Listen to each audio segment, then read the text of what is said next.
find what peace means to us. Now, our final speaker is George Kohlrieser from the IMD Business School in Lausanne. Now, if you think of a business school teacher, perhaps you think of someone like George. But he has a phenomenal life. He's been a hostage negotiator for 40 years. And he has clinical psychologist training. So he is a very special person. And George, we are very happy you're here with us. Thank you very much. Thank you.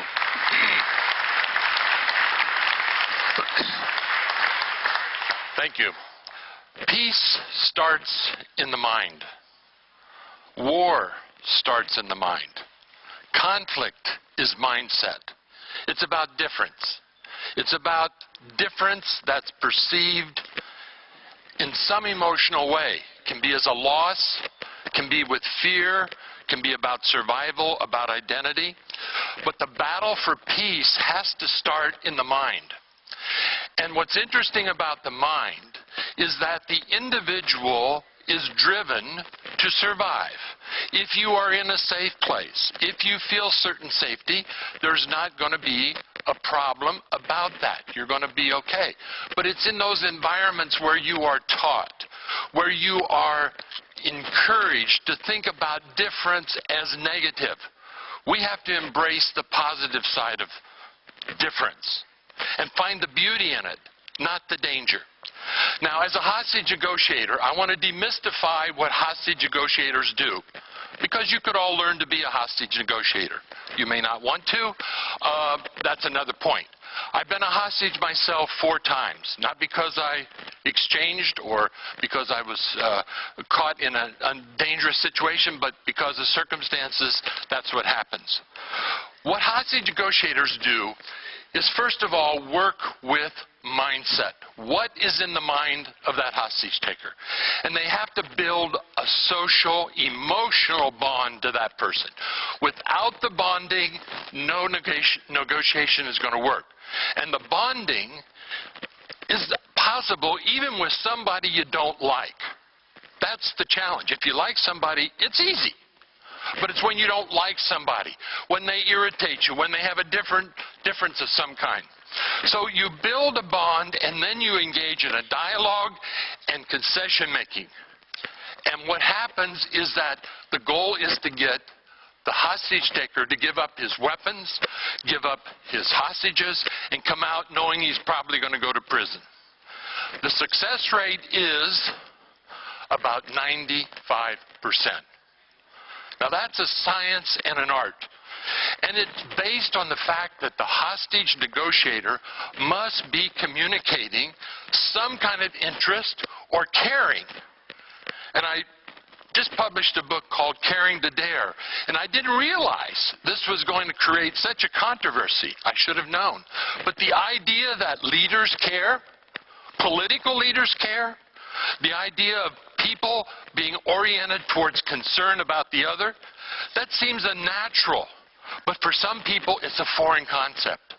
And when we look at hostage negotiation, we can use it also as a metaphor to understand you don't have to have a weapon to your head to feel like a hostage. You can be a hostage to your boss, to your colleagues, to your employees, and personal life, spouses, children, teachers, doctors, you name it. The point is this: the same techniques that are used in hostage negotiation can be used in these metaphorical hostage situations. And that's what happens in war. People are caught in a mindset of fighting and enjoying fighting over some loss.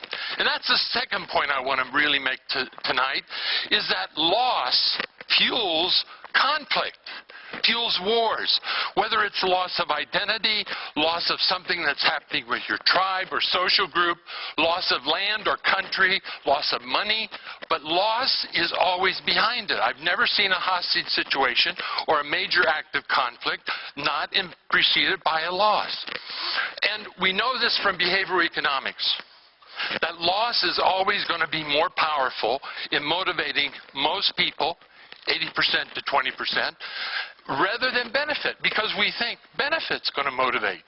But no, when we're dealing with conflict and bringing about peace, the goal is to understand, what is this person losing? Is it in identity? Is it in something external? What is it? And be able to get that understood and out in the open in a dialogue. That's what hostage negotiation involves. Being able to get the person to express what they're upset about, what they have lost, what they're afraid of, and then start looking for hope. Start looking for possibilities. And the third point is how leadership is fueling negotiation. Without leadership, as we discussed earlier, negotiation does not work. Wars will not end without good leadership. So we look at examples like Mikhail Gorbachev and Reagan, who basically created this negotiation and brought down the nuclear armament process. Or Menachem Begin and Sadat. Or Rabin and Arafat. We can see all kinds of examples. Nelson Mandela and de Klerk. It took leadership. And personally, that's my mission right now in life.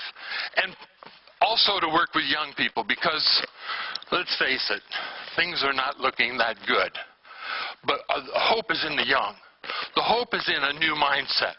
When I work with people, what I'm working for, first of all, is to get a mindset change. And to understand the tribal nature of mindsets. A tribe can develop a mindset. We can justify killing people. We can do all kinds of things. What I know is that people do not kill people. Let me repeat that. People do not kill people.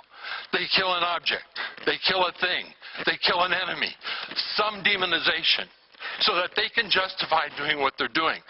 So we have to come back to the basic respect, the basic bonding.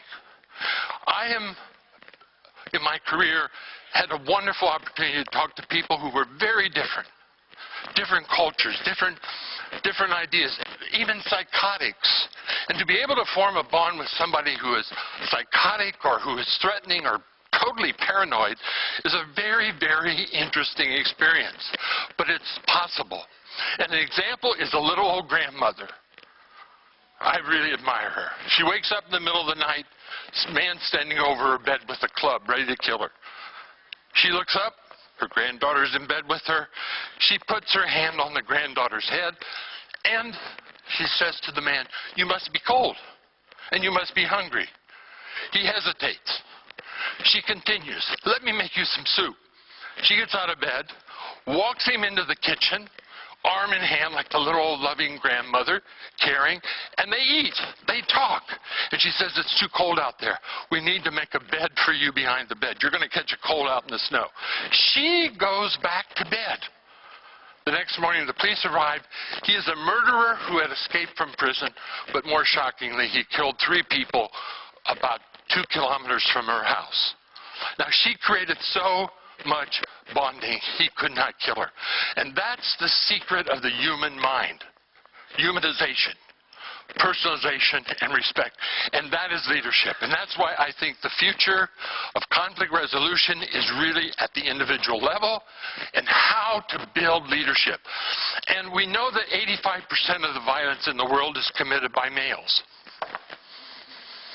Ladies, that doesn't mean you can't be violent. But the origin of that is a lack of father, a lack of a male socialization. The inability to be able to foster that secure base, to teach the caring and teach the right values in order to then lead some productive life. And leadership is essentially harnessing energy, being able to pull energy together towards some vision that is positive. War is not positive. Towards some vision to make the individual, the team, the organization, the society, the world a better place.